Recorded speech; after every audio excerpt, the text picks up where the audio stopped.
Mais uma vez com a gente, doutora Ana Priscila Sóguia, endocrinologista, e nossa querida nutricionista e chefe, Gabi Esteves. Bem-vindas, meninas. Carol. Tudo bem? Prazer tê-las aqui mais uma vez para a gente falar do assunto pelo seguinte. Quando a gente propõe essa possibilidade de linkar um assunto da área de saúde, né? Com a questão da nutrição, da receita, eu acho que é o ideal sempre, porque é a forma de aprender, principalmente quando a gente fala de doenças que tem controle, mas não tem cura. É mais ou menos isso, né? Se torna prático, Carol. Verdade. Então, assim, às vezes a gente tem muita teoria e a gente fala, o que a gente faz em casa? Muito legal, olha, tem que diminuir isso, aquilo e... Bem, mas o que isso representa na prática? E aí a Gabi traz muito isso, né? Olha, vamos pôr em prática aquilo que a gente aprende. E o melhor é que vocês se deram muito bem. Aí, gente, a gente fala a mesma língua, porque eu também me dou muito bem com elas. Vamos lá, vamos começar então do início, porque a gente já falou de diabetes algumas vezes, mas as dúvidas são sempre frequentes. Por quê? Porque exige uma mudança no estilo de vida. Então, doutora, eu vou começar com você. Hoje, o que a gente entende, como é que estamos aí, né, nos diagnósticos, porque sempre quando a gente vai falar desse assunto, infelizmente parece que o número aumenta. Então, acho que, Carol, essa pauta caiu de encontro ontem, né? A Sociedade Brasileira de Endocrinologia e Metabologia lançou uma nota oficial falando sobre diabetes e a importância do diagnóstico precoce e preventivo. Perfeito. Então, a gente não faz exames para todas as doenças que a gente tem. Quando que a gente escolhe fazer? Quando é uma doença prevalente, que é um assunto de interesse público, e o diabetes é. Quando ela é assintomática na sua fase inicial, então, ou seja, a pessoa é doente e ela nem sabe que é. Perfeito. E que, na verdade, ela pode causar complicações. E o tratamento precoce evita essas complicações. Ou seja, diabetes é uma dessas doenças. E quais são esses exames que a gente, né, fala que para eu poder fazer o diagnóstico precoce, para eu poder ter esse tratamento, até uma reversão, daqui a pouco a gente vai falar um pouquinho, a Gabi vai falar sobre isso. Glicemia de jejum, hemoglobina glicada e o teste de tolerância à glicose, que é aquela curva glicêmica. Cada vez mais, ou cada vez menos, a gente não faz a curva glicêmica. A gente acaba utilizando, porque assim, em termos de custo, é muito mais cômodo para o paciente ir colher apenas um exame, que é a glicemia de jejum e a hemoglobina glicada. Tá, que são exames mais desconfortáveis. Na verdade, é um exame de sangue. A curva glicêmica... A curva glicêmica ela é porque eu tenho que tomar uma quantidade grande, às vezes eu fico nauseada, são 2 horas de laboratório, então tem que ficar com o scalp, então é um pouco menos prático para as pessoas. Então, a gente acaba fazendo muito mais a glicemia de jejum e a hemoglobina glicada. Eu vou colocar já um primeiro quadro na tela, então, para a gente ter uma ideia dos números, quando a gente fala do resultado, então, desses exames, para vocês fecharem aí diagnósticos. E aí já te peço também, doutora, para você colocar alguns sintomas que em determinado momento, já dependendo se o paciente já está aí com diabetes ou pré-diabético, mas que já manifesta, né, alguns sintomas, você já pode contar pra gente. Então, na tela o primeiro quadrinho pra gente ter uma ideia dos valores. Então, o que a gente tem aqui, né? Então, pessoas, né, com a glicemia normal, ela vai ter uma glicemia menor ou igual a 5,6 e geralmente em torno de 5. 5,2, 5,4, uma glicemia de jejum, que é a segunda fileira. Abaixo de 99 ou 99 e na curva glicêmica tem que ser abaixo de 139 com 2 horas depois de ter usado aquela sobrecarga de glicose. O que é o pré-diabetes? E por que isso é tão importante fazer o diagnóstico? Primeiro, porque grande parte desses pacientes vão evoluir para diabetes, porque esses pacientes podem ter complicações futuras. E aí os níveis que a gente utiliza são uma hemoglobina glicada de 5,7 a 6,4, uma glicemia de jejum entre 100 e 125 e uma curva glicêmica nas 2 horas de 140 e 199. Em relação ao que você me perguntou dos sintomas, esse é o problema, Carol, essas pessoas são assintomáticas. Nesse momento do pré-diabetes, elas não sentem nada, nem sede, nem vontade de, né, ter uma micção aumentada, vou mais ao banheiro, urina espumosa, não. Porque a glicemia tem um valor muito pouco elevado, que não é suficiente para causar sintomas, mas que a longo prazo, na verdade, é suficiente para causar aquelas complicações cardiovasculares como infarto e AVC, complicações de retina, de olho, de rim, de nervos. Então, antigamente, a gente, né, a gente começou falando um pouquinho sobre isso antes, que a diabetes, a gente só usava o diagnóstico quando a glicemia era acima de 140. Aí a gente falou, nossa, peraí, 140 tá muito alto. Vamos abaixar para 126, porque tem um monte de gente entre 126 e 140 que tem complicação. Então a gente tem que tratar essas pessoas que estão entre 126 e 140. E mais recentemente a gente deu um novo nome, que é o pré-diabetes. Ou seja, entre 100 e 126, eu também tenho risco e eu também preciso tomar algumas ações corretivas. Perfeito. Então, de qualquer forma, são exames até de rotina, fazem parte do check-up, quando a gente está pensando aí, né, enfim, anualmente, que as pessoas vão ao médico e fazem um check-up total. Exatamente. Esses exames são os exames de rotina que devem ser pedidos. Mas aí, toco a bola então para a nossa nutricionista e chefe, que daqui a pouquinho vem com uma receita que vocês não fazem ideia, que vai ao encontro do nosso assunto, é claro, mas eu vou deixar surpresa, que vocês vão ficar com água na boca, que já tem um pedaço comprometido para todo mundo aqui no estúdio, né, Gabi? Vamos lá. Pensando então na questão da especialidade do nutricionista. A partir do momento que você recebe um paciente que tem números então que se encaixam aí nesses padrões, que estão localizados ou já com diabetes ou pré-diabéticos, não adianta. É o momento do nutricionista intervir, porque aí sim a gente consegue um tratamento. E principalmente, Carol, um paciente pré-diabético, se ele tiver um manejo nutricional individualizado e bem feito, esse paciente não evolui para o diabetes. Isso é uma coisa que eu acho que é fantástica, né? E até uma coisa sempre que eu acho que vale a pena a gente conversar um pouquinho, dos níveis de insulina, que é um exame pouco realizado, pouco feito, e que na minha prática de consultório, eu até quero a sua opinião disso, né? Eu tenho visto assim pacientes que não têm hemoglobina glicada muito alterada, não têm a glicemia em jejum muito alterada, mas a insulina muito alterada, né? Então eu acho que principalmente para esses pacientes, são aqueles pacientes que têm dificuldade em emagrecer, que por mais que consumam poucas calorias diárias, não conseguem perder peso, mas principalmente, Carol, aqueles pacientes que chegam para mim e falam assim, olha, Gabi,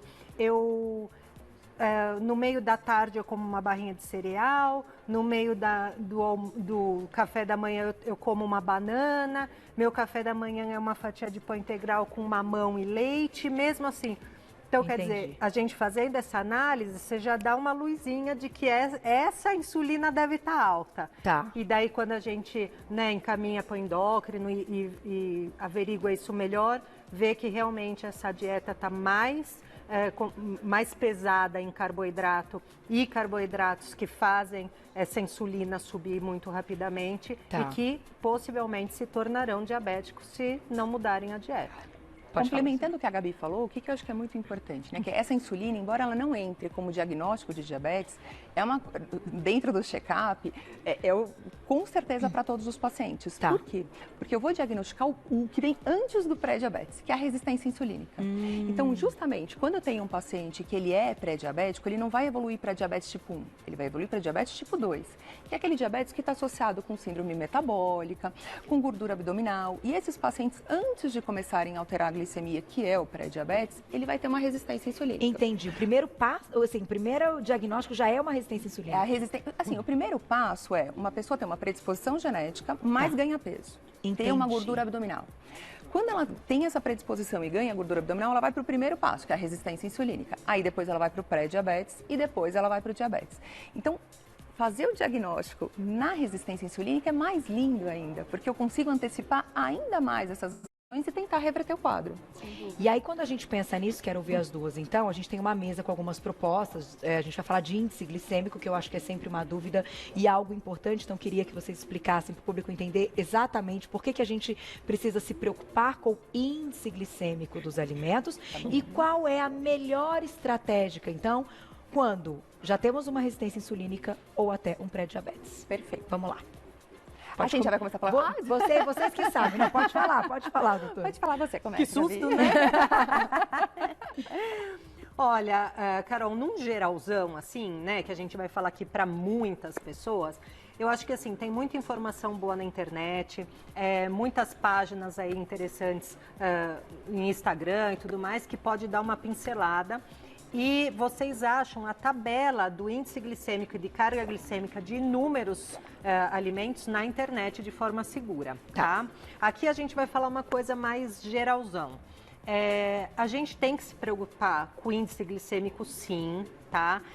Então, tudo que é carboidrato de rápida absorção que a gente já conhece. Então, o pão branco, o pão francês, bolos, alimentos que tenham açúcar, arroz branco, macarrão, todos esses alimentos que são refinados, como a gente diz, são alimentos que a gente tem que tomar cuidado porque a absorção deles é muito rápida, porque eles têm uma quantidade de carboidrato livre, vamos dizer assim, muito fácil de ter essa absorção. E algumas frutas também, né? Porque quando a gente fala das frutas, eu acho importante também lembrar que eu acho que ninguém tem que ter medo de fruta, que a fruta é a coisa mais deliciosa e linda, natureza, né? Fonte mesmo da natureza, mas para algumas pessoas pode sim ser algo que atrapalha o tratamento. O que eu acho, na verdade, assim, a primeira coisa, a partir do momento que a gente contou a historinha da evolução, são pessoas que têm uma predisposição.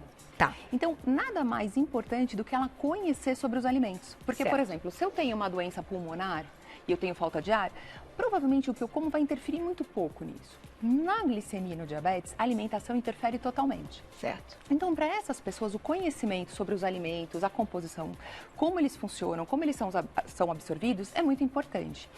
Sobre as frutas, Carol, qual que é a minha opinião? Todas são ótimas. O que a pessoa precisa ter é equilíbrio. Certo. Então, por exemplo, às vezes eu trato alguns pacientes com excesso de peso no consultório que só comem frutas, mas eles comem 20 frutas por dia.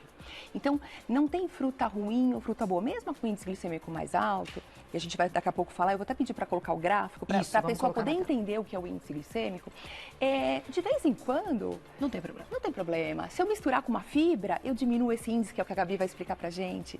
Então, assim, para o público poder entender um pouquinho.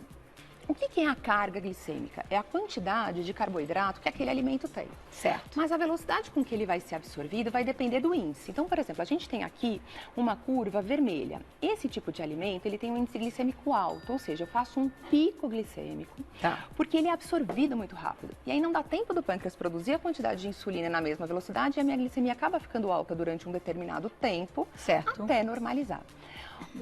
A curva amarela, ela representa um alimento que às vezes tem a mesma quantidade de carboidrato, mas ele é absorvido de uma maneira mais lenta. Então, ele não faz esse pico, meu pâncreas consegue acompanhar na mesma velocidade de absorção a produção de insulina, mantendo os níveis de glicemia adequados, mesmo com a mesma quantidade de carboidrato. Então, é muito importante, né? Puxa, Pri, tenho que ficar sabendo cada detalhezinho, né? Que foi até o que a Gabi falou. Olha, o que é importante o paciente? O que é esse geralzão que a Gabi falou? Eu preciso entender o que é carga, o que é a quantidade de carboidrato, o que é o índice. E dentro, né, ou com um acompanhamento com uma nutricionista, ou mesmo, né, na hora que você for olhar o seu prato, tentar entender e falar, olha, puxa, esse índice aqui está muito alto. O que eu consigo colocar no meu prato para diminuir, para eu não fazer um pico de glicemia? Perfeito. Ou, por exemplo, aqui tem muito carboidrato. E a doutora Ana e a Gabi falaram que está relacionado com inflamação, gordura abdominal. Puxa, aqui eu vou ganhar peso, vai piorar os meus níveis de glicemia, vai piorar a minha resistência. Então, acho que eu vou diminuir um pouco o carboidrato. Então, ele começar a ter esse bom senso e conhecimento para ele também poder cuidar da saúde dele. Então, na verdade, o grande problema, o que é perigoso, é ter essa insulina circulando na corrente sanguínea? Então, são duas coisas, Carol. Então, quem vai causar as complicações de coração, olhos, nervos, infarto, é a glicemia. Então, a glicose alta, ela é tóxica para todos os nossos órgãos e células. Perfeito. Então, a gente tem que controlar. Só que a insulina alta, o que antes a gente achava que isso não era um problema, hoje também é. Então, hoje a gente tem vários estudos mostrando que essa insulina alta, que faz parte de um componente inflamatório alto, pode levar a aumento de risco de inflamação, aumento de proliferação celular, aumentando o risco de neoplasias e tumores. Então, ou seja, pacientes que têm insulina mais alta vão ter um risco aumentado, muitas vezes, de ter alguns tipos de tumores, como câncer de mama, como câncer de próstata, câncer de intestino, relacionado ao papel proliferativo desse hormônio, porque ele causa uma proliferação celular. Nossa. E mais recentemente, doenças neurodegenerativas, como Alzheimer, como Parkinson. Tem até alguns estudos que falam que, na verdade, o Alzheimer, o Parkinson, é o diabetes do cérebro. Porque tem esse mesmo componente de ação, não é que é só isso, por favor. Claro, entendi. Mas que a insulina, ela contribui para aumentar esse risco, ela contribui. Então, os dois são ruins. Glicemia e insulina elevadas. Insulina elevadas. Vamos lá. Gabi, vamos falar um pouquinho dos alimentos que estão aqui? Vamos lá? Vamos. Carol, como eu te disse, a gente não vai falar muito específico de cada um, para ensinar como a pessoa aí de casa que não tem a possibilidade de passar em consultório para entender e fazer uma boa dieta, tá? Então, Carol, a primeira coisa que eu tenho para dizer é o seguinte: a pessoa precisa conhecer quais são os carboidratos. Tá. Tem paciente que não tem noção que é carboidrato. Verdade. Então, isso vocês vão ter que estudar para conseguir controlar quantos vão ter no seu prato, quais que você vai combinar. Tá. Para uma pessoa com insulina alta, pré-diabética, que já tem aí uma glicose um pouco mais elevada, qual é a minha recomendação? Coloque um carboidrato no seu prato. Então, se tem farofa, arroz e batata, escolhe qual você gosta mais e é esse que você vai comer. Tá. E dá para comer sozinho, que nem eu falei, a banana sozinha no meio da tarde? Não. Vai tá? alterar essa Porque glicemia. senão a absorção é muito rápida e vai dar todos esses probleminhas que a doutora Pri falou. Então, qual é a dica, Carol? Sempre que for comer qualquer carboidrato, inclua na mesma refeição fibras. Tá. Então, verduras, legumes, aveia, farelo de aveia, porque essa fibra vai fazer a absorção desse carboidrato ser mais lenta, fora que vai dar mais saciedade, tá? Outra coisa, Carol, sempre a gente colocar proteína. Então, por exemplo, aqui a gente tem uma tapioca, só ela feita, até se colocar uma semente de chia, não resolve para essa questão de absorção. Tá. Quando a gente coloca ovos, por exemplo, né? Vai fazer com que essa absorção seja mais lenta, vai te dar mais saciedade. A proteína, então, aliada ao carboidrato, a soma bacana. E gordura, tá? Sempre assim, por exemplo, vou comer uma salada de frutas com castanha de caju picada. Perfeito. Bom, hein? E se a gente Além de puder, gostoso. se nós pudermos, Carol, juntar tudo isso numa refeição, fica perfeito, né? Tá. Então, por exemplo, vamos fazer uma crepioca com espinafre na massa, colocar um queijinho curado no meio e, sei lá, pôr um azeitinho. Pronto. Ela é um cardápio ambulante. Ai, que delícia esse queijinho. Quem gosta de Aí, comer sabe fazer. Já virou um café da manhã delícia para a família, né? Né? Eu vou pegar a perguntinha do público daqui a pouquinho, mas eu acho importante a gente introduzir neste momento a questão da atividade física. Legal. Porque a gente vai chegar, claro, no momento do tratamento e do controle, então, para esses pacientes que vocês já entenderam que a alimentação é um deles. Onde que entra a atividade física nessa história? Perfeito. Então, assim, a atividade física ela vai conseguir diminuir aquela resistência insulínica, que a gente falou que é o começo desse pré-diabetes. Então, eu libero vários hormônios que diminuem o componente inflamatório, que diminuem o nível de insulina. Eu vou ter um consumo do carboidrato que eu como. Então, ou seja, eu comi carboidrato, estoquei carboidrato. A hora que eu faço atividade física, eu aumento o meu gasto energético e eu acabo diminuindo os valores de glicemia, os valores do meu estoque, ou seja, fazendo que isso não seja sobrecarregado. Porque qual que é o problema também? Olha que ciclo vicioso. Eu comi muito carboidrato. Aí eu estoquei carboidrato, não tem mais onde estocar, vira gordura. Aí a gordura causa inflamação, piora a resistência. Aí eu fico com piora do pré-diabetes, evoluindo para diabetes. Então, ele vai ajudar na perda de peso, a diminuir resistência, a eu transformar os meus hábitos e condicionar a minha vida em algo mais saudável. E falando que a Gabi trouxe, né, Carol, a dieta do brasileiro, que você falou, né, a farofa, o arroz, a batata, é muito rica em carboidrato. Então, essa diversificação para diminuir o índice glicêmico é linda. Então, eu acho que é isso que a gente tem que fazer, né? Transformar a nossa cozinha numa experiência mágica, né? Colocar o ratatouille, vou colocar isso. Por quê? Porque além de ser mais gostoso, também se torna mais saudável. E hoje, quando a gente fala dessa questão, até quando a gente fala dos carboidratos, muita gente escreve, até me escrevem pessoalmente, que, claro, o custo deste carboidrato, então, ele está disponível de uma forma mais barata. Isso também é algo que a gente tem que falar aqui, né? Nós estamos falando, aqui nós estamos no Brasil, isso aqui um monte de gente pelo mundo nos assiste pelo YouTube, mas nós estamos no Brasil e a nossa realidade de fato é essa. O que é dificílimo, né? Quando a gente pensa numa família e o gasto que vai ter com a alimentação. Porém, logo pensamos numa alternativa, que a feira e os legumes também estão ali com um valor hoje, mas claro que isso sazonalmente, né? Não vamos também, não levem ao pé da letra exatamente, mas assim, vamos entender o contexto. E também podem estar ali na mesa, certo? Devem, né, Carol? Eu acho que a grande distorção alimentar que as pessoas têm é o seguinte, se eu for fazer um low carb, se eu for reduzir carboidrato, eu preciso aumentar a proteína e a carne está muito cara, por exemplo. Não, aumentem verduras e legumes. comam a maior variedade que vocês puderem. Sabe quando você vai na feira, no fim da feira, que tem aqueles saquinhos mais baratos? Pega tudo aquilo, põe tudo numa assadeira, alecrinha, pronto, come um montão. Vai ser barato, vai ser saudável e você não vai cair nesse problema nem de excesso de carboidrato e nem de gastar muito dinheiro na alimentação.